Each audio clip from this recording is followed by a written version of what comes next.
Salam Bapak Ibu, selamat Hari Natal dan selamat bertemu kembali di YouTube saya, Pendeta Rudolf H. Pasaribu Channel. Dengan dan lewat channel ini, saya komit untuk senantiasa menyebarkan pengajaran firman Tuhan. Karena saya percaya, berlandaskan Yesaya pasal 55 ayat 11, bahwa firman Tuhan yang saya dan Bapak Ibu, saudara-saudara semuanya juga ikut sebar lewat apapun, termasuk lewat video ini, tidak akan kembali dengan sia-sia, tetapi akan bekerja sendiri lewat kuasa dan berkat urapan Roh Kudus. Mari Bapak Ibu, saudara-saudara semuanya, saya ajak untuk membantu saya menyebarkan pengajaran firman Tuhan, khotbah di perayaan Natal kedua, 26 Desember 2022, terambil dari surat Paulus kepada Titus, pasal 2 ayat 11 sampai dengan ayat 15, dan epistel dari Yesaya pasal 9 ayat 1 sampai dengan ayat 6. Diikat oleh topik atau tema kasih karunia Allah telah nyata. Dalam bahasa Batak Toba dituliskan Nunga patar asini roha ni debata. Saya baca untuk kita, simaklah pembacaan firman Tuhan berikut ini. Judul perikop Titus pasal 2, mulai ayat 11 sampai dengan ayat 15 adalah kasih karunia Allah menyelamatkan semua manusia. Karena kasih karunia Allah yang menyelamatkan semua manusia sudah nyata, Ia mendidik kita supaya kita meninggalkan kefasikan dan keinginan-keinginan duniawi, dan supaya kita hidup bijaksana, adil, dan beribadah di dalam dunia sekarang ini dengan menantikan penggenapan pengharapan kita yang penuh bahagia dan penyataan kemuliaan Allah yang maha besar dan juru selamat kita, Yesus Kristus, yang telah menyerahkan dirinya bagi kita untuk membebaskan kita dari segala kejahatan dan untuk menguduskan bagi dirinya suatu umat kepunyaannya sendiri yang rajin berbuat baik. Beritakanlah semuanya itu, nasihatilah dan yakinkanlah orang dengan segala kewibawaanmu. Janganlah ada orang yang menganggap engkau rendah. Bapak, Ibu, dan saudara-saudara, demikianlah nats khotbah kita di perayaan Natal kedua, memperingati kelahiran Tuhan Yesus 26 Desember 2022, yang diikat oleh topik atau tema kasih karunia Allah telah nyata. Nunga patar asini roha ni debata. Saudara, perayaan Natal bagi kita umat Kristen di seluruh dunia ini merupakan suatu event yang sangat-sangat penting toh. Merayakan Natal kelahiran Yesus Kristus sebagai Tuhan dan Juru Selamat dunia tentu saja bukan hanya sekedar seremonial dan rutinitas belaka yang ditandai dengan pelaksanaan berbagai-bagai kemeriahan pesta Natal saja toh. Jangan seperti itu. Perayaan Natal harus lahir dari hati yang sungguh-sungguh merenungkan perbuatan Allah yang besar bagi umat manusia di bumi ini.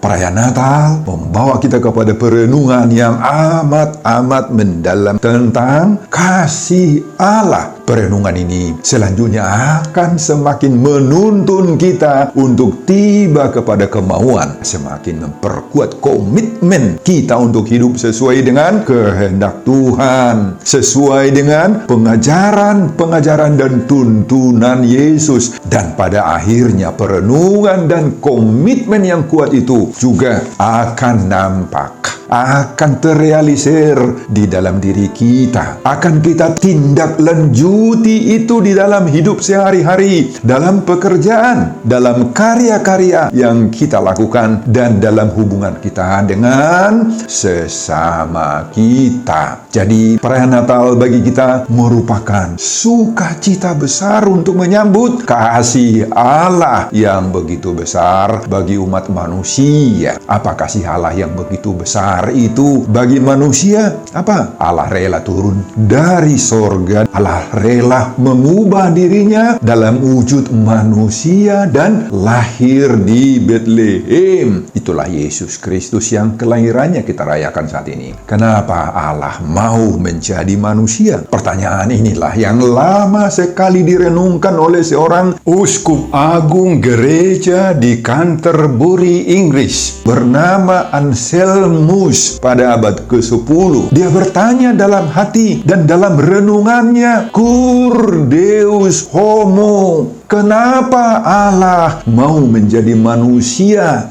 Biasanya menurut Anselmus, justru manusialah yang mau menempatkan dirinya sebagai Allah, sebagai Tuhan, sebagai penguasa. Dan setelah lama dia renungkan pertanyaan itu, akhirnya dia mendapatkan jawaban bahwa oleh dosa manusia, dosa-dosa kita kepada Tuhan, mulai dari pemberontakan Adam dan Hawa, dan hingga ke generasi-generasi berikutnya, sampai dengan generasi sekarang, generasi yang akan datang, maka manusia harus dihukum mati. Selain itu, iblislah yang menguasai manusia itu. Konsekuensinya, maka manusia putus hubungan dengan Allah. Itu akibat dosa manusia itu. Nah, untuk menyelamatkan manusia, tidak ada jalan lain lagi. Allah harus turun dari sorga menjadi manusia di dalam diri Yesus Kristus yang lahir di Betlehem. Dan lewat kelahiran itu, lanjut dengan kematiannya dan kebangkitannya. Maka dia memberi keselamatan. Dia menebus manusia dari cengkeraman maut ini, cengkeraman kematian ini, dan memberikan kita kehidupan. Saudara, inilah inti dan kebesaran perayaan Natal sebagaimana kita rayakan saat ini. Oleh kasih Allah yang rela lahir sebagai manusia, selanjutnya mati untuk dosa-dosa kita, maka manusia diselamatkan. Seharusnya manusia,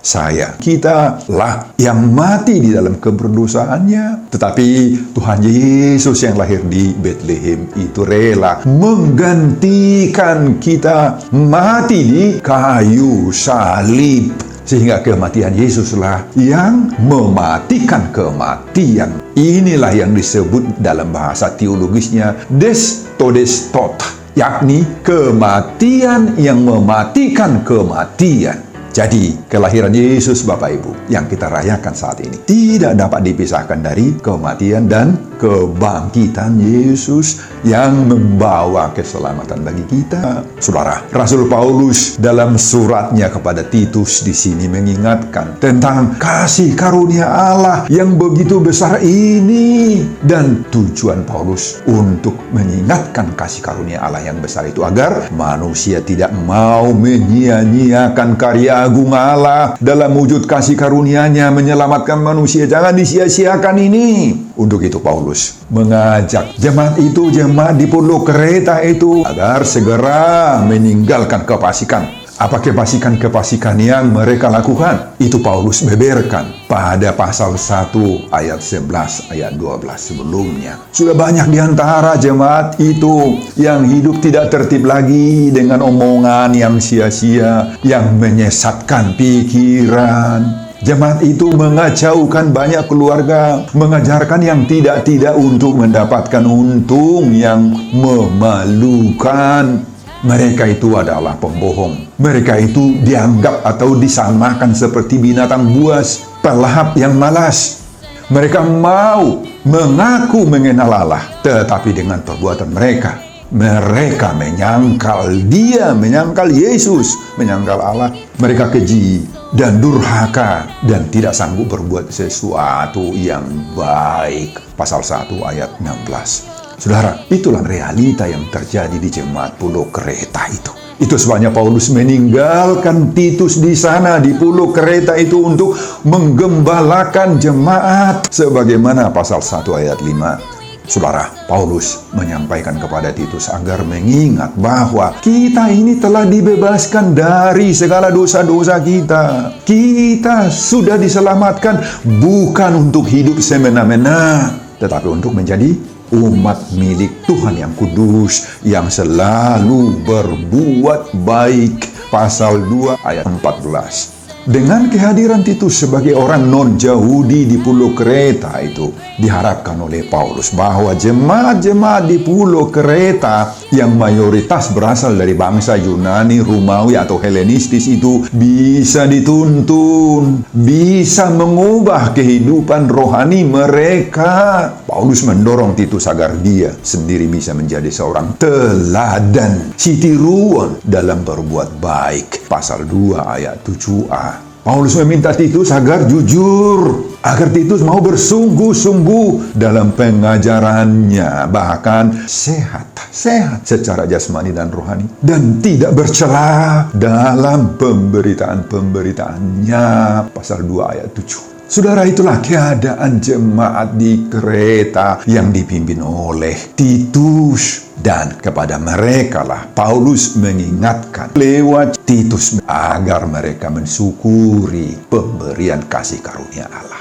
Saudara, itulah isi khotbah kita di perayaan Natal kedua 26 Desember 2022 ini, yang menyerukan dengan sangat-sangat nyaring bagi kita. Kasih karunia Allah telah nyata, nunga patar asini rohani debata. Saudara, apakah dampak, apakah buah dan pengaruh kasih karunia yang sudah kita terima dalam hidup kita, terutama di saat kita sedang merayakan Natal kelahiran Tuhan Yesus ini? Ada beberapa yang sangat penting. Pertama, kekristenan jangan hanya cantik di luar, unak kola jaga di daun, dalam bahasa Batak Toba. Saudara, pada perayaan Natal kedua 26 Desember 2022 ini, kita diingatkan oleh pengalaman Titus menghadapi jemaat di pulau Kreta yang hanya tampak di luar saja. Mereka itu hidup sebagai orang-orang Kristen yang baik. Hanya di luar saja. Mereka beribadah dengan rajin. Tetapi perilaku mereka, karakter, sifat mereka sehari-hari berbeda sekali dengan agama kepercayaan yang mereka peluk, yakni agama Kristen. Inilah juga yang menjadi pokok pengajaran Paulus bagi kita di saat ini, Bapak Ibu. Kita khususnya dalam suasana sedang merayakan kelahiran Tuhan Yesus Kristus ini harus mengingat, baik sebagai jemaat biasa maupun sebagai pelayan-pelayan, pemangku jabatan gereja, siapapun kita, mari kita menghidupi pengajaran Tuhan, menghidupi pengajaran firman Allah, khotbah-khotbah yang sudah kita dengar, baik di dalam gereja, di dalam ibadah-ibadah, maupun lewat media-media sosial, lewat YouTube, dan lain-lain. Mari kita, Bapak Ibu, tetap menjaga diri, menjaga ucapan, kata-kata, suara kita agar tidak memancing-mancing orang lain membenci kita. Mari kita menempatkan diri kita sesuai dengan apa dan siapa keberadaan kita. Sebagaimana ayat-ayat sebelum khotbah ini. Sebagai orang tua misalnya, hendaklah kita memiliki hati yang bersih, yang saleh, memiliki iman yang hidup. Kita harus menjadi sumber nasihat dan contoh teladan bagi orang muda. Sebagai ibu, sebagai wanita atau perempuan, hendaklah para ibu-ibu memiliki sifat pribadi yang kudus. Jangan menjadi pembuat onar, jangan menjadi tukang gosip, jangan menjadi parutan busuk. Hendaklah para ibu-ibu kami menjadi pemberi nasihat, sipo dahon nadinggan, terutama buat para wanita-wanita muda, agar mereka mencintai suaminya, menjadi ibu yang baik bagi anak-anaknya, dan agar mereka rajin beribadah, berdoa, hidup kerohaniannya baik. Sebagai anak laki-laki muda, hendaklah saudara-saudara menjaga diri, menjaga kekudusanmu. Mau belajar dari orang-orang tua, mau menjauhkan diri dari segala bentuk hawa nafsu jahat. Jangan terpengaruh pada minuman-minuman keras, rokok, obat-obat terlarang, narkoba, dan lain-lain. Dan sebagai pekerja-pekerja, kuli-kuli di berbagai pekerjaan jabatan, haruslah kita menjadi orang yang dapat dipercaya. Hapus amahamu. Sabarlah dengan gaji atau pendapatan yang ada, tetapi tunjukkan karyamu, karirmu. Jangan pernah menyelewengkan tanggung jawabmu, sekecil apapun tanggung jawabmu itu. Nah, saudara, inilah pesan Natal bagi kita semuanya, agar kita selalu mau menunjukkan diri kita sebagai orang Kristen yang baik, yang kreatif, yang berguna, dan bahkan kita menjadi berkat. Amin, Bapak Ibu. Pengajaran yang kedua, tinggalkan semua bentuk-bentuk kefasikan. Ayat 12. Saudara, dalam ayat 12 disebutkan supaya kita meninggalkan kefasikan, supaya kita hidup bijaksana dan adil. Apa arti fasik dalam nasihat Paulus ini? Itu diterjemahkan dari bahasa Yunani asebeia, dari kata asebes. Artinya, meski beragama, tetapi tidak percaya kepada Tuhan, tidak taat atau tidak takut kepada kehendak Tuhan. Jadi orang fasik, Bapak, Ibu, dan saudara-saudara, adalah orang yang memang beragama, tetapi tidak ada pengaruh agama, pengajaran agama di dalam dirinya. Pada karakter dan sifat-sifatnya nggak ada sama sekali. Malahan dia banyak tahu tentang firman, banyak tahu tentang pengajaran agama. Dia tahu apa yang menjadi kehendak Allah yang sebenarnya, tetapi dia tidak mau melakukan kehendak Allah itu. Tidak mau menjadi pelaku firman, tidak peduli sama sekali kepada Tuhan. Bagi orang fasik ini, Tuhan dan firman itu tidak memberi apa-apa dalam hidupnya, malahan justru merugikannya. Habis uangnya untuk menyumbang gereja dan sebagainya. Habis tenaganya, waktunya untuk semua kegiatan-kegiatan rohani. Ini bagi orang fasik. Saudara, perayaan Natal kedua lewat khotbah ini mengingatkan kita agar jauhkanlah dirimu, Bapak Ibu, dari segala bentuk-bentuk praktik-praktik kefasikan ini. Mari kita jauhkan semua sifat-sifat dan praktik-praktik ini yang bisa muncul dalam beberapa wujud yang nampak dalam hidup kita. Seperti misalnya, pertama, mereka mengingkari janji-janjinya kepada Tuhan. Meskipun dalam setiap ibadah yang dia ikuti ada janji-janji itu. Kedua, kefasikan selalu akan tampak pada hubungan dengan sesamanya. Biasanya orang fasik itu akan selalu menjauhkan diri dari persaudaraan. Baginya persaudaraan itu tidak dibutuhkan dan bahkan bisa dianggap sangat-sangat merugikan dirinya. Dia mangkir, dia keluar, dia mundur dari grup-grup WA, persekutuan KOR, persekutuan rohani, dari ibadah. Dia mangkir, keluar dari situ. Dia nggak butuh itu. Ketiga, di mana orang fasik itu berada, selalu akan membuat onar. Dia tidak senang melihat orang lain itu berbahagia, hidup dalam damai dan sejahtera. Sebaliknya, di dalam diri orang fasik selalu timbul keinginan untuk mengadu domba atau sifat-sifat provokatif. Orang fasik senang melakukan divide et impera, memecah belah, membuat gaduh, atau memancing di air keruh, menari-nari di atas penderitaan, di atas duka orang lain. Itu orang fasik. Saudara, Paulus sungguh-sungguh mengingatkan Titus agar menjauhkan kefasikan ini. Dan inilah juga bimbingan perayaan Natal kedua ini, 26 Desember 2022, bagi kita, agar kita juga mau menjauhkan semua sifat-sifat kefasikan ini. Jauhkan itu, Bapak Ibu. Kelahiran Yesus sudah menjadikan diri kita orang kudus. Ingat itu. Dalam arti, kita sudah dipisahkan dari semua kejahatan, kefasikan dunia ini. Hidup kita harus menjadi berkat bagi gereja, bagi sesama kita. Dengan lahirnya Yesus dalam diri kita, maka kita sudah harus menjauhkan segala sifat-sifat, karakter-karakter jahat, karakter fasik dari dalam diri kita, hidup kita. Dan sudah harus mengadopsi, menyerap sifat-sifat Yesus yang adalah kasih, ada persaudaraan, ada damai, dan kemauan untuk berkorban bagi sesama. Amin. Pengajaran ketiga, hiduplah dalam pengharapan. pengharapan. Ayat 13. Saudara, kalau kita sudah menerima buah dan kasih karunia Tuhan lewat kelahirannya yang kita rayakan saat ini, maka pengaruhnya harus nampak bahwa hidup kita akan memiliki pengharapan-pengharapan yang berasal dari Tuhan. Melalui Roh Kudus, maka kita akan dimampukan oleh Allah untuk memiliki pengharapan akan masa depan. Di tengah kompleksitas masalah hidup yang kita alami, banyak yang membuat pengharapan-pengharapan dalam diri kita itu menjadi kabur, suram, hilang Bapak Ibu, punah sama sekali. Terjadinya berbagai-bagai persoalan dalam pekerjaan, usaha, atau bisnis yang sedang kita tekuni, bahkan sakit penyakit yang melanda hidup kita, keluarga kita. Semua ini sering membuat pengharapan-pengharapan kita menjadi putus di tengah jalan, Bapak Ibu. Sepertinya semua usaha yang kita jalankan itu hampir-hampir tidak berguna lagi sama sekali menurut pikiran kita. Nah, saudara, khotbah pada perayaan Natal kedua ini membangunkan kembali semangat pengharapan-pengharapan kita yang sudah sempat putus itu.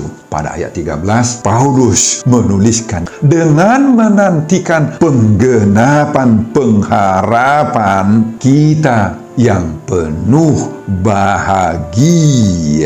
Saudara, Paulus mendorong Titus agar pengharapan-pengharapannya bangkit kembali. Meski begitu banyak tantangan yang dihadapi oleh Titus dalam memimpin jemaat di Pulau Kreta, tetapi Titus harus berharap akan ada perbaikan-perbaikan di masa yang akan datang. Saudara, Paulus mengingatkan bahwa pengharapan orang percaya itu bukan pengharapan yang sia-sia. Tetapi, meski pengharapan yang dimaksudkan Paulus di sini berkaitan dengan kedatangan Yesus kedua kalinya itu, yakni masa-masa di akhir zaman. Tetapi kita harus mampu menata diri kita, menata hidup kita dengan bersungguh-sungguh lewat kemauan kita berjuang untuk berbuat yang terbaik dengan penuh kepercayaan bahwa Tuhan akan memberkati segala usaha perjuangan kita sambil tetap menjaga diri kita, menjaga kekudusan kita, tetap berada di jalan Tuhan. Amin Bapak Ibu. Orang yang berpengharapan itu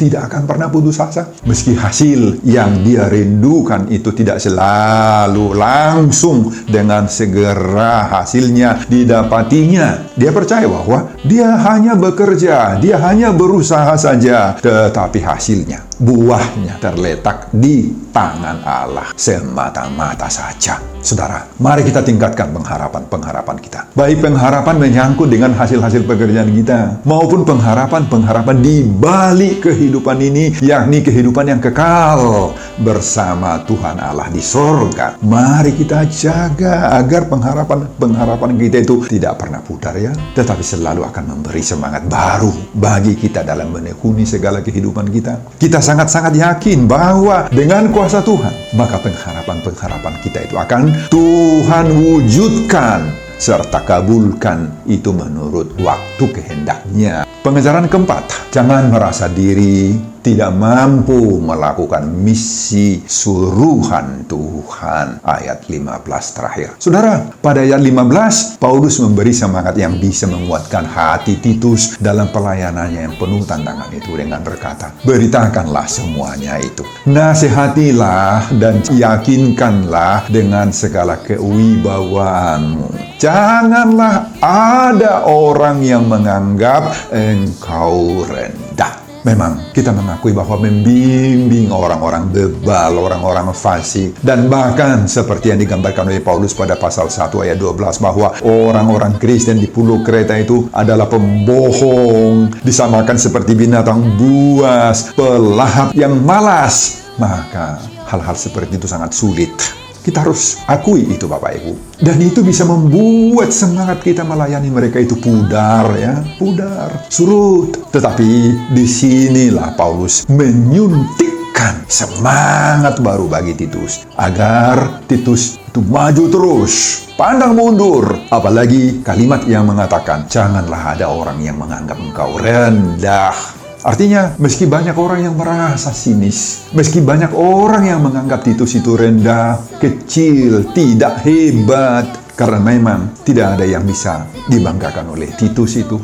Tetapi kepada Titus disuntikkan semangat supaya jangan terpengaruh atas semua cibiran-cibiran dan pelecehan-pelecehan orang itu. Saudara, sama seperti Titus dalam khotbah ini, banyak yang membuat kita takut, sungkan dalam berbuat baik dalam menjalankan pelayanan pekerjaan atau usaha kita, terutama untuk menasihatin orang, memberitakan Injil kepada orang. Banyak yang membuat kita surut, Bapak Ibu.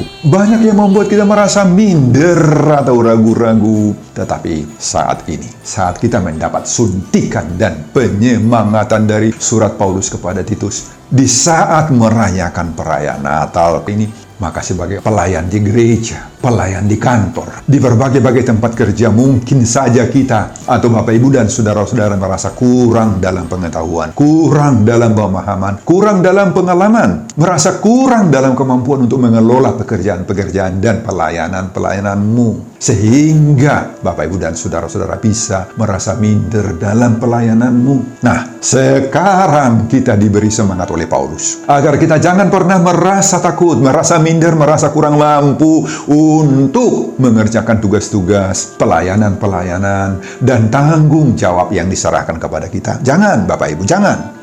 Meski akan banyak orang yang menganggap kita kecil, tidak mampu, bahkan sinis melecehkan hidup kita. Sekarang Paulus mengatakan kepada kita, janganlah ada orang yang menganggap engkau rendah. Artinya, ada Tuhan yang membuat kita kuat, bisa menjadi orang yang hebat, orang yang besar, yang membuat kita bisa terampil, mampu mengemban tugas-tugas seberat apapun. Amin, Bapak Ibu. Semangatlah, saudara. Inilah yang terkandung dalam seruan topik perayaan Natal kedua 26 Desember 2022 ini. Kasih karunia Allah telah nyata. Nunga patar asini rohani debata. Semoga kita dimampukan Tuhan mengemban semua tanggung jawab yang dipikulkan oleh Tuhan kepada kita. Tuhan memberkati pelayanan-pelayanan kita.